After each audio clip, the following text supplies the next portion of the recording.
Aku makan pisang je. Bapak Memang tak dia. ada nafsu. Aku lapar. On the paper, Lina.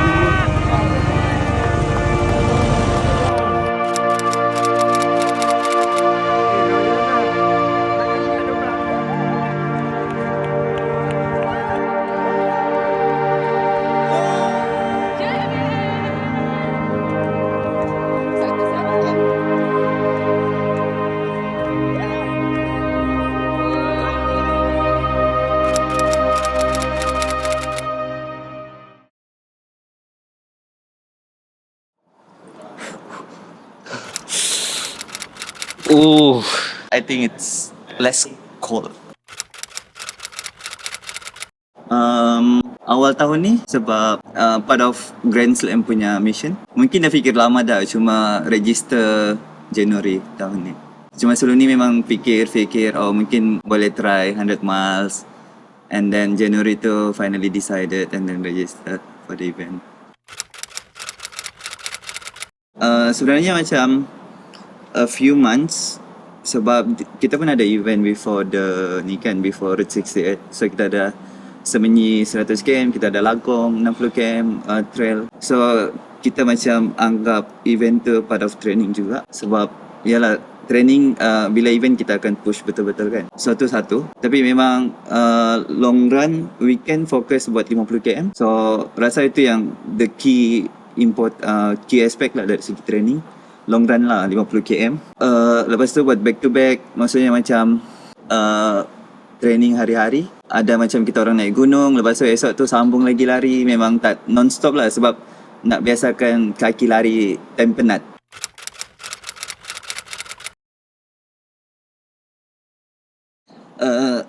So basically sebab dia 40 km. So first untuk 40 km tu agak okay sebab time tu masih lead dekat depan. So untuk first 40 km dapat buat 4 jam 15 minit. So memang time tu agak okay.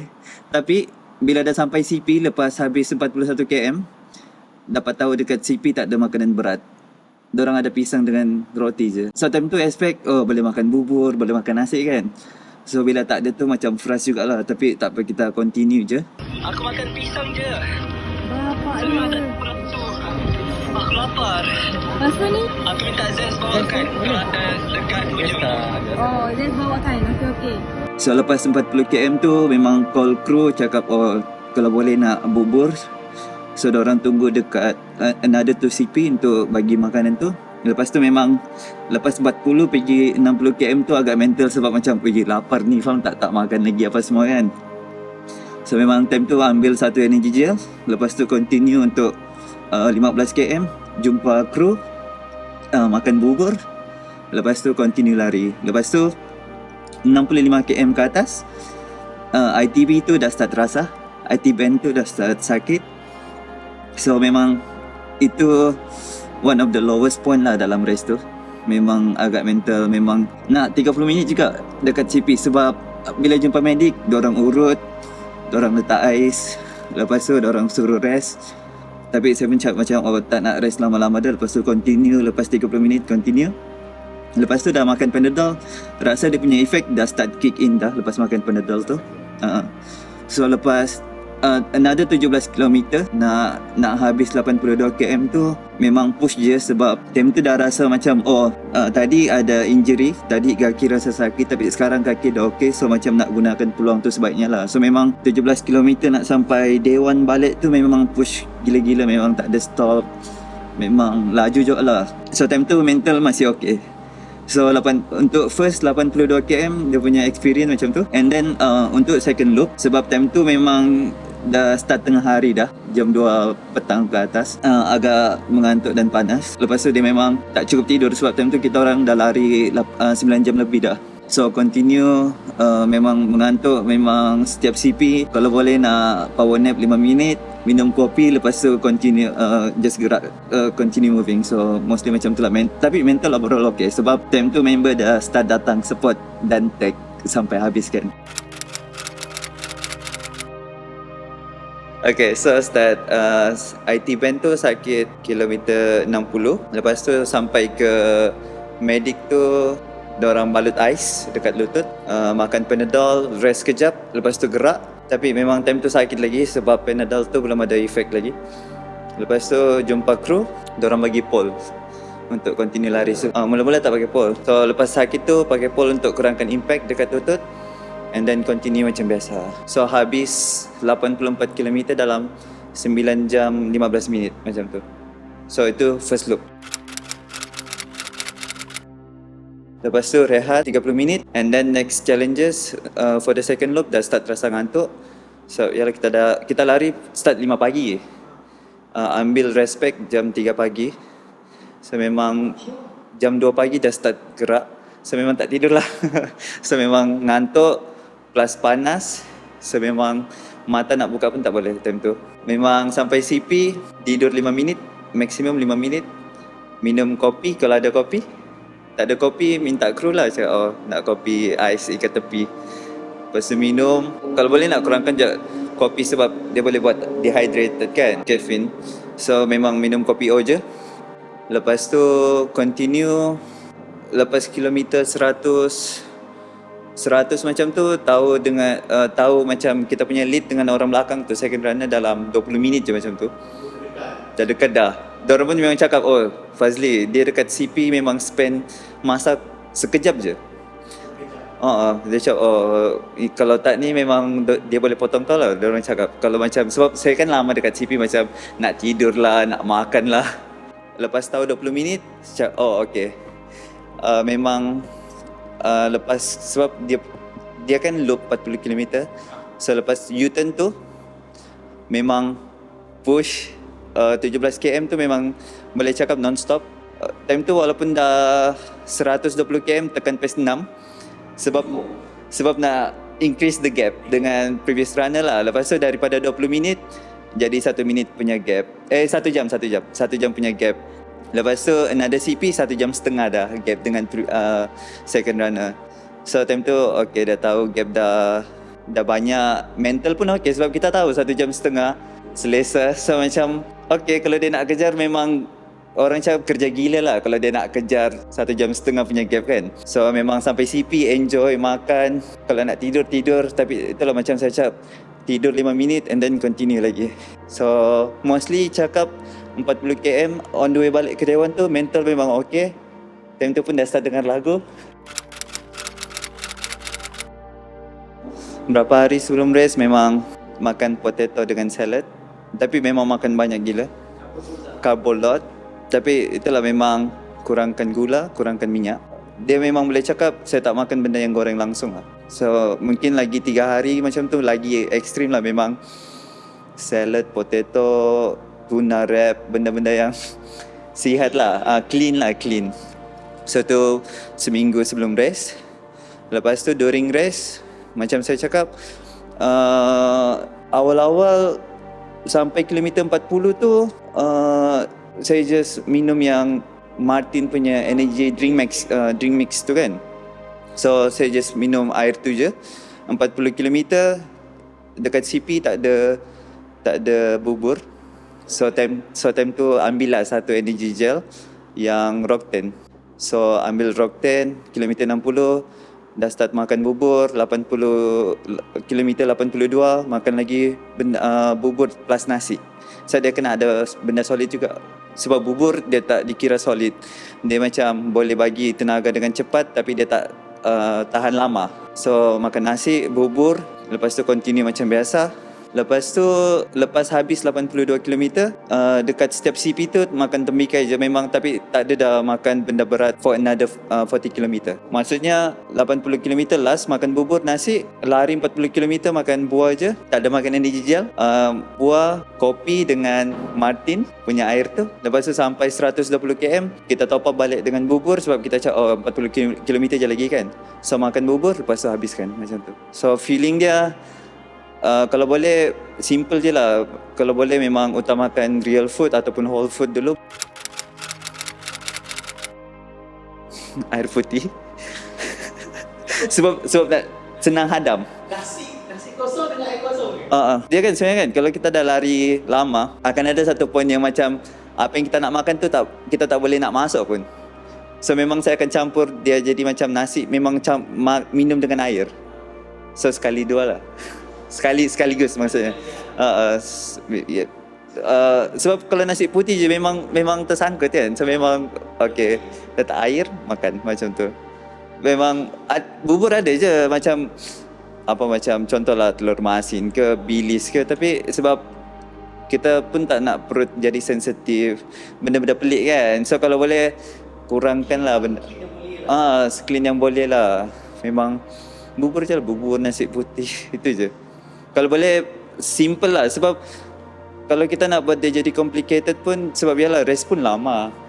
Contohlah 22 jam kan, ataupun ada orang buat 30 jam. Takkanlah 30 jam tu kita kena plan betul-betul, kilometer ni makan tu, makan ni kan. So macam buat simple je. Lapar makan macam tu lah. Dalam pukul 3.30 pagi. Start 5 pagi Sabtu, habis 3.30 pagi Ahad. First makan. Tapi itu pun makan pun benda-benda yang bagi saya macam menjadikan lah, sebab walaupun kita start dekat Dewan, tapi time tu diorang pun makanan yang ada pun ada potato. So bayangkan habis stress makan kentang kosong. Lepas tu adalah bihun sup. Memang, tapi benda wajib minum cola lah. Minum cola sebab time rest ya, dekat setiap CP kan orang kan akan bagi cola kan. Tapi sebab yalah kita pun macam nak minum terlampau banyak pun, kalau dekat CP pun macam kita tahu masih jauh lagi perjalanan kan. So kita tahan dekat CP. So memang habis je rest, okay, aku nak minum sebanyak mana cola yang aku boleh minum. So itulah cola, apa-apa makanan yang ada dekat CP makan. Lepas tu memang top up balik, tidur semua tu memang.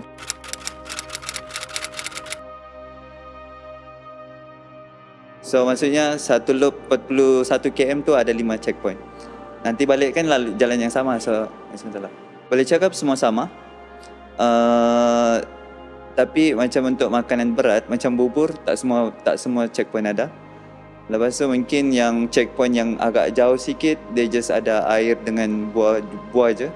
Itu pun buah pun macam pisang, tembikai tak ada. Macam tengoklah, macam dalam Runners Guide diorang cakap ada bubur apa semua, tapi time event lain, yang lain jadi, benda lain yang jadi. So mungkin boleh consider ni lah, prepare next time in terms of nutrition. Tak boleh nak harap checkpoint sangat lah.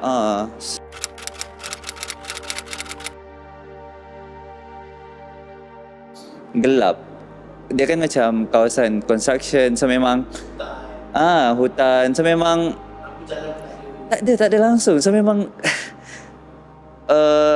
memang gelap lah. Lepas tu sebab dia kawasan construction, so macam banyak lubang, so macam kita pun memang berhati-hati lah dekat tempat-tempat macam tu. So kalau ada lampu yang lagi terang, mungkin lumen lagi tinggi lagi bagus lah. Itu benda yang saya kena consider next lah. Ataupun mungkin boleh bawa multiple headlamps. Macam satu kita pegang dekat tangan, satu dekat kepala. Sebab risau juga, sebab bila dah gelap sangat, kita pun tak tahu anjing dekat mana. Sebab pagi kita boleh tengok anjing dekat sini ada anjing, dekat tu ada anjing. Malam pula kita tak tahu diorang akan keluar dari mana. So macam takut sikit lah. So kalau terang, lagi better lah.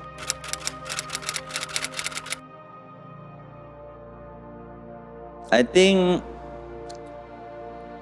the biggest lesson segi how to handle the injury, sebab memang benda tu jadi bukanlah kita tak expect, cuma yalah macam awal-awal dah okey kan, sampai kilometer 50. So macam bila benda tu decide, bila kita rasa benda tu km 60, lepas tu time tu pula kita dah leading kan, kita rasa macam pressure. So itulah macam mana nak kawal emosi, macam mana nak treat the injury, faham tak? Macam mana nak buat decision time tu.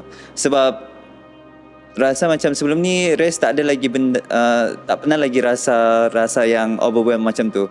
Rasa sakit, rasa sedih, semua rasa at the same time kan.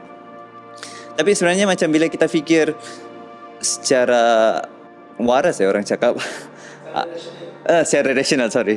Maksudnya tak emotional sangat. Sebenarnya dia macam benda tu boleh je kita solve. Problem solving kan. Sebab itulah salah satu daripada tu lesson learn. Macam okay, kalau dah sakit nak buat apa. Ataupun macam kita just be aware lah. Macam kita ada this injury yang kita memang dah tahu dah daripada previous race. So macam mana lagi berhati-hati, macam mungkin kena bawa Panadol, mungkin kena bawa krim ni, mungkin kena tape, faham tak, ataupun mungkin kena taper lagi lama, mungkin kena pergi jumpa fisio. So benda-benda tu lah, benda-benda tu saya ambil ringan je sebelum ni. So tapi memang race ni dia macam okay, kalau memang kita ambil mudah benda-benda injury ni, memang dia akan bagi efek lah time race. So itulah paling jauh, paling mental. So biasanya saya macam, biasanya saya ada macam emotional lepas habis race je. Saya macam mungkin rasa macam sebab sikit. Tapi ini macam time race pun saya dah start menangis kan, macam abang tengok tu kan. So itulah overwhelming, ya. Betul, overwhelming.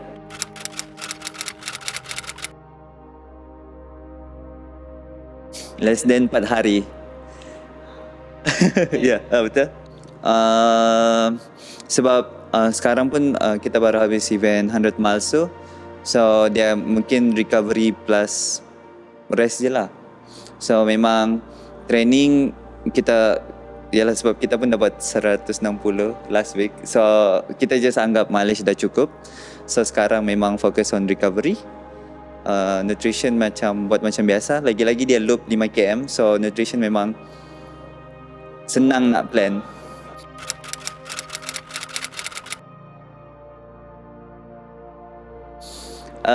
Sebab abang dah bawa ice bath hari ni, so badan honestly feel better daripada semalam.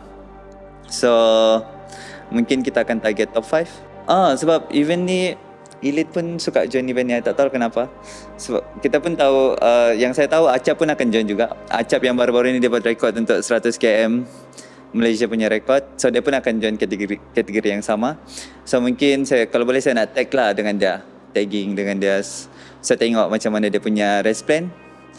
Mungkin awal-awal akan tagging dengan dia, tengok boleh follow dia ke. Kalau tak boleh follow, dan saya akan ikut saya punya pace sendirilah.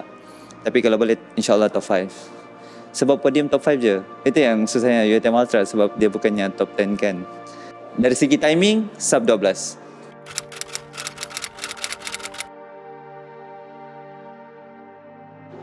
Satu, memang tak expect sambutan daripada support crew untuk event ni akan meriah macam ni. Sebab sebelum ni sebab event trail, dorang tak boleh nak tag along untuk race tu.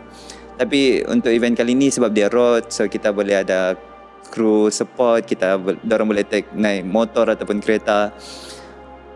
And then memang satu rasa terharu, dan korang memang terbaik. Sebab even kalau saya pun sendiri jadi crew, saya tak tahu, saya pun tak rasa saya boleh support runners macam tu. Sebab yalah, korang tak tidur daripada malam sampai ke pagi. Lepas tu tak cukup tidur. Lepas tu sambung lagi masuk kerja.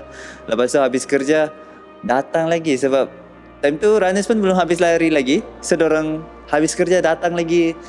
Lepas tu bayangkanlah 40 km dorang ikut naik motor untuk 5 jam lebih, ataupun mungkin 6 jam. Macam tu je, faham tak? Tunggu ikut je runners. Macam so memang itulah terharu lah. Dan terima kasih semua. So insyaAllah next time mungkin saya pula yang akan jadi kru. So memang pressure lah untuk jadi kru yang terbaik pula untuk dorang next time. So dah, terima kasih.